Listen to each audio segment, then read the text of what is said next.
Why did you decide to write such a personal book? Yeah, so I actually started writing the book back in 2017. So Hillbilly Elegy had come out. I was talking with the publisher about what I was most interested in, and I kept coming back to this topic of religion because as I write in the book, there was a sort of religious journey that was going on very personally at the time. And I think as I kept on writing, I would say the book is somewhat similar to Hillbilly Elegy. There were these kind of bigger themes about religion and public life and what it means to be a Christian and politics, but like fundamentally, it became a more and more personal book because I was writing a lot about my own spiritual journey. And, I think at some level you write a book because you want something, you have something to say and you want to say it. And for me, it took me almost 10 years to actually get all this out and get it to a place where I wanted to publish it. But, I thought, number one, this is one man's religious journey, and maybe it'll be helpful to some other people who are going through some similar things. And number two, maybe it'll say something interesting about the role of Christianity in American public life that people will pick up on. And both of those things were valuable to me, so I put it on paper, and here it is. It's been quite a drifting journey for you when it comes to your own personal experience. You were raised in a sort of evangelical culture, Sure. Then become somewhat agnostic, a little bit wayward, as you described yourself. Yeah. And then you embrace the Catholic Church. Why? Well, if you go back, I was raised in an evangelical tradition that in a lot of ways I really loved. I mean, there were two things that I took from that evangelical faith. Number one is this incredible generosity of spirit. You were always willing to find people who were willing to lend a helping hand in the churches that I grew up in. And we bounced around in a lot of different churches, as I write about when I grew up. But the second thing is there was this incredible spirit of welcomingness. If you walked into an evangelical church in southwestern Ohio or eastern Kentucky, everybody would treat you like family, even if they had never seen you before. And I really loved that. And that's one of the things that I take from my own sort of religious upbringing that I try to apply as much today. So I drift away from that faith. I don't think that I was properly rooted. I started to see myself as too smart, maybe, too high-minded. I was going to make decisions based on rationality and science and not on this religious mumbo-jumbo. And that's kind of the trajectory that I went in. And then as I started to think to myself, maybe there is some real truth to these Christian ideas that I grew up with, I was just incredibly attracted to the tradition of the church that I ultimately selected. And I felt in a lot of ways, I'm in my late 20s, my early 30s, things are constantly changing. Social media is changing how we communicate with each other. You go to one church and it's one thing. You go to another church and it's something different. I loved the thing about Catholicism where it felt rooted. That if I went to my home parish in Cincinnati, it was actually pretty similar church service. Even if I went to a foreign country and I didn't understand the language, I kind of knew what was going on. And I liked that feeling of rootedness. But I also think it's possible, Bob, to sort of overthink or over-intellectualize this stuff. Fundamentally, when I start thinking to myself, maybe I do believe that Jesus Christ is the Son of God. Maybe I do believe in the core tenets of the Christian faith. A lot of the people who were encouraging me on that journey, my Uncle Dan, I talk about our friend Sam in the book, a lot of them were Catholic. And they took me to Catholic churches, and I felt at home there. And eventually I converted. And so I think it's always possible to, we're human beings. We're fundamentally always thinking about these things, always analyzing these things. But I think for me, it was just God put a lot of people in my path who were very good Christians and ended up being Catholics. And that's where that's where I found a home.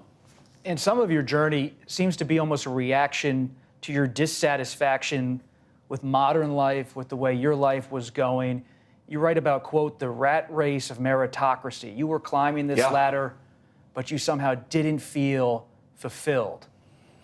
Yeah, that's exactly right. In fact, I think that was the fundamental insight that led me to think, well, maybe Christianity has something going for it. Because you think about this, Bob, in 2013, 2014, I'm winning every race that our culture is telling us to win. Serving the Marine Corps. I've gone to Yale Law School. I've got a lot of money. I've got a prestigious job. I've got all these things that the culture tells me that I want. But I was not particularly happy. And more importantly, I was thinking, I'm not a particularly good person right now. I'm way too focused on what people think about me, on the prestige of my job, on how much money I make. And that's not good. And I wasn't calling myself a Christian then, but I had enough of a Christian rootedness where I recognized this is not good.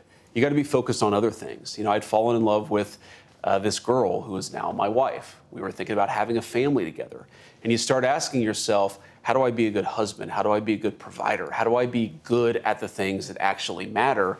And the more that I asked those questions, the more that I felt like Christianity had the best answers. And it's interesting, that really is how it started for me. I didn't have a conversion on the road to Damascus, but I started to see these sort of rays of sunshine, these evidences of truth in Christian teaching. And then I started thinking to myself, well, if the Christians are right about the importance of virtue, and they're right about the importance of being a good father as opposed to how much money you make, and they're right about the importance of being a good husband as opposed to how prestigious your job is, then maybe they're right about these more fundamental questions. Maybe it all comes from a place. And that really is what fundamentally got me on the pathway to where I, became a Christian. You write extensively about your Catholic faith. Pope Leo, the new leader of the Catholic Church, just issued his first major statement about human dignity and protecting it in the age of AI. When you read that statement, do you share his alarm about what's happening with AI and about humanity being protected as this all moves forward? I do. I think that he's asking all the right questions, which is any technology this transformative, it changes a lot. Again, that goes back to my point about things constantly changing, and the church is this place of stability. It changes how we interact with one another. I've done events on college campuses where kids come up and tell me that the way that they're dating these days is they're putting their chat conversations into ChatGPT and having ChatGPT tell them how to interact with one another. Like, that is so, I'm 41 years old. It makes me feel like an old man. That's so bizarre. But that's just a fundamental change in how humans will interact with each other. And there are going to be a million more like that come from artificial intelligence. It's going to change the labor market. It's going to change a lot beyond that. And I think it's very important for leaders of the Christian community to stand up and say, no, humans are still the most important thing. Human dignity is still the most important thing. Technologies come and go, but we have to marshal this technology to serve humanity, not make humanity slaves to this new artificial intelligence. And so I read it. I thought it was very interesting. Bob, one of the things I've always been fascinated by, I write in the book, the Pope who was the leader of Catholics during the Industrial Age, Pope Leo XIII. Pope Leo XIII wrote this encyclical that was very influential on my thinking, well before I ever called myself even a Christian again, much less a Catholic. This idea that we have to make technology subservient to human dignity and not the other way around. That theme is very much in Leo XIII's encyclical back in the late 1800s.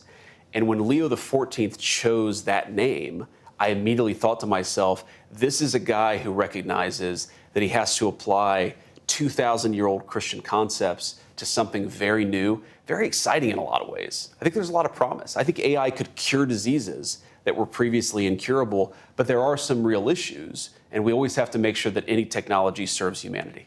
When I was reading this book, I would see you talking about Pope Leo XIII, the Catholic philosopher Rene Girard, and then I'll see you out at a rally or on some talk show being very political. It's like both things are JD Vance, both things are at once who you are. Yeah, of course. I think like any human being, you have moments when you're happy, you have moments when you're sad, you have moments when you're reflective, you have moments when you're a little bit more fired up. And I think all of that is true of, I would say, most human beings, and it's certainly true of me.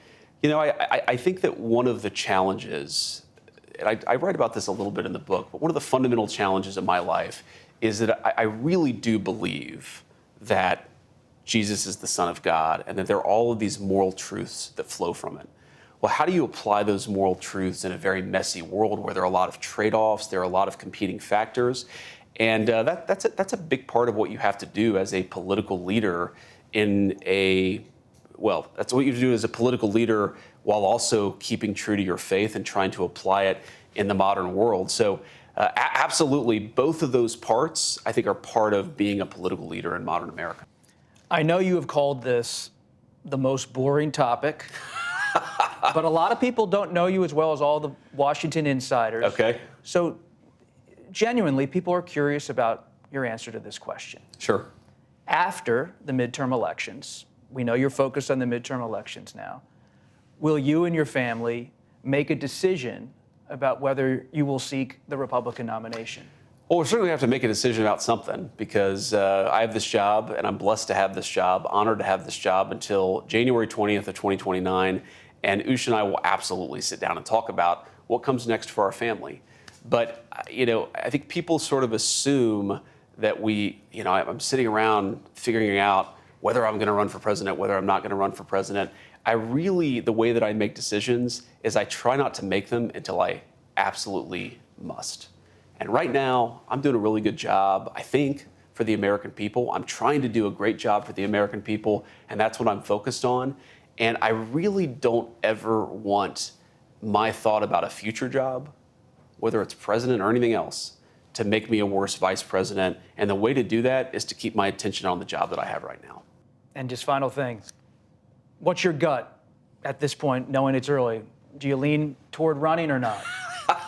I guess it's too early. You haven't made the decision. It's again, Bob. Here's why I take this perspective. Let me just say this again. The reason I take this perspective is because when I make a decision, what am I thinking about? Am I thinking about what's good for my political future 3 years down the road? Or am I thinking about what's good for the American people right now? You write a lot about these themes in the book. To do this job the right way, you have to be thinking about what's good right now. I can't be a crappy vice president because I'm so worried about my political future. I just got to do a good job right now. The politics will take care of itself.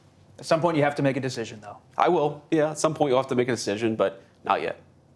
This conversation airs on June 14th. The president turns 80 years old, same day as this broadcast. You see him every day, almost every day. He's 80 years old, almost, as we talk right now.